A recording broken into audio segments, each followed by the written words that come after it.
Le mois de mai dans le Nord Pacifique. 10 degrés et la pluie qui tombe sans relâche. Un week-end comme tant d'autres depuis le début du printemps. Cela ne nous empêchera pas de naviguer, d'autant plus que la situation devrait s'améliorer dans l'après-midi.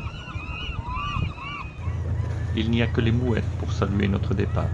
Aucun autre plaisancier ne semble vouloir prendre la mer.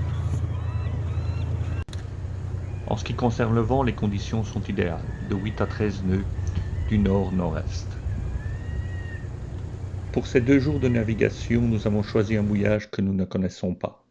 Ewing Cove, situé entre l'île d'Ewing et Sucia.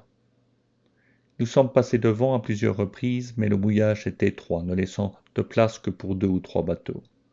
Avec le mauvais temps qui fait fuir les touristes, nous espérons trouver un corps libre.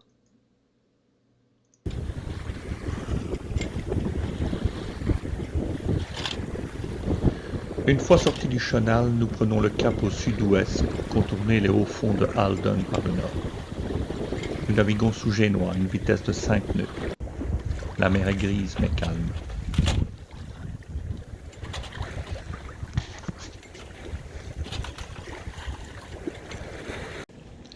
L'équipage s'installe dans la douce quiétude des navigations tranquilles. Le pilote automatique fait tout le travail et nous laisse le temps de contempler la mer, de profiter de la quiétude de ces jours de mauvais temps qui retiennent les touristes au port.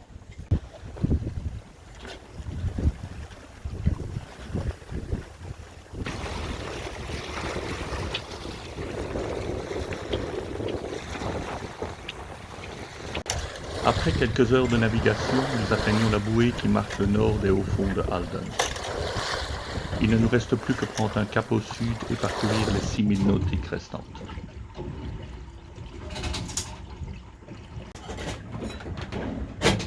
À l'intérieur, le chef s'active à préparer le déjeuner, des calories pour lutter contre le froid.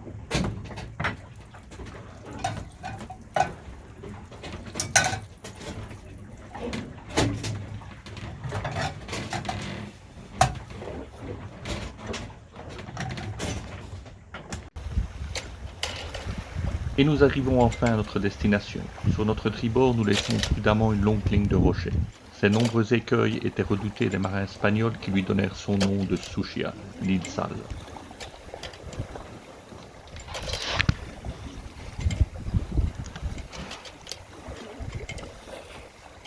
Nous choisissons d'entrer dans la baie par le sud pour éviter les puissants remous du chenal est. Malgré la proximité des rochers et l'étroitesse du mouillage, la navigation est relativement simple. Comme prévu, le mouillage est désert et nous disposons de toute la place que nous désirons. Sans compter cet unique privilège de pouvoir profiter de cet endroit dans la plus totale solitude.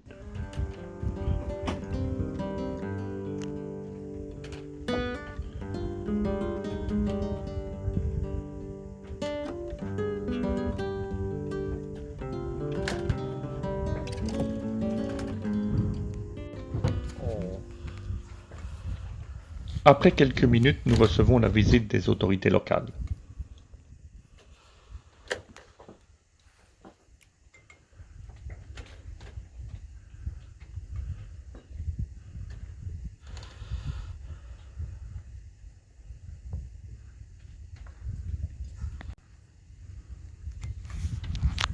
Une fois la curiosité de notre visiteur assouvie, nous décidons de visiter la colonie de phoques et de lions de mer que nous avons aperçue en entrant dans la baie.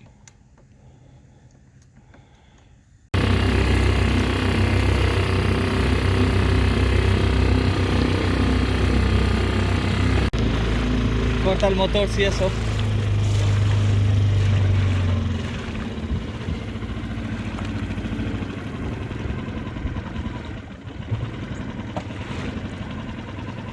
Ay, mira, en esa isla. En esa islita, mira. Sí hay fondo, pero. A ver, espera. Espera, ni. Coge la cámara, bueno.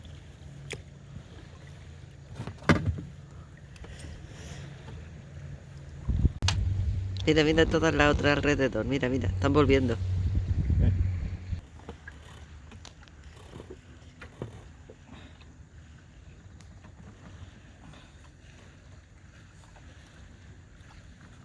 Après l'observation de la faune locale, il est temps de se dégourdir les jambes et d'explorer les îlots autour du mouillage.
Para el flan.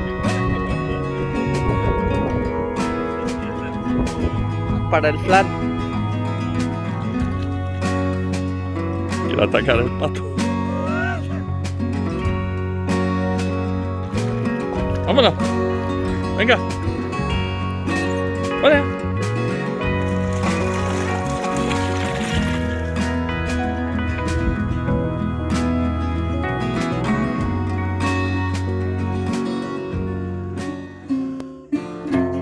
Salut. ¿Y Forza Arcano?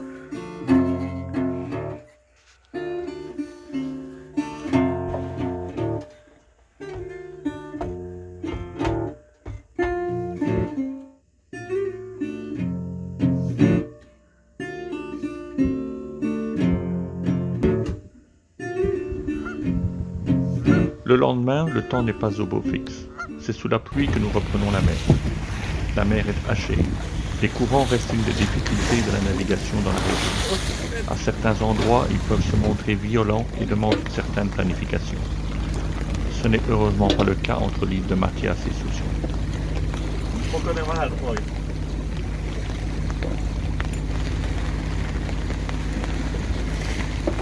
Y el buen tiempo del Pacífico.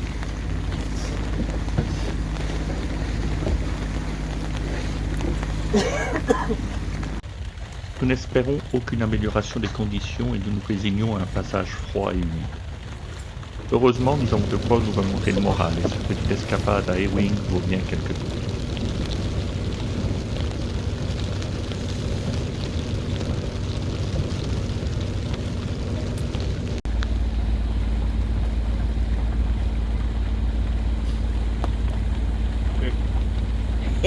Di algo.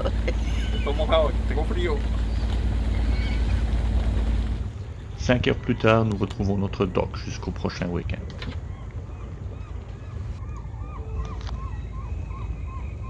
Ahora yo creo que ya va bien. Ahora va bien, va bien. Ya va bien. Cuidado, Neil, hijo. No hace falta que salte en él. ¿Eh?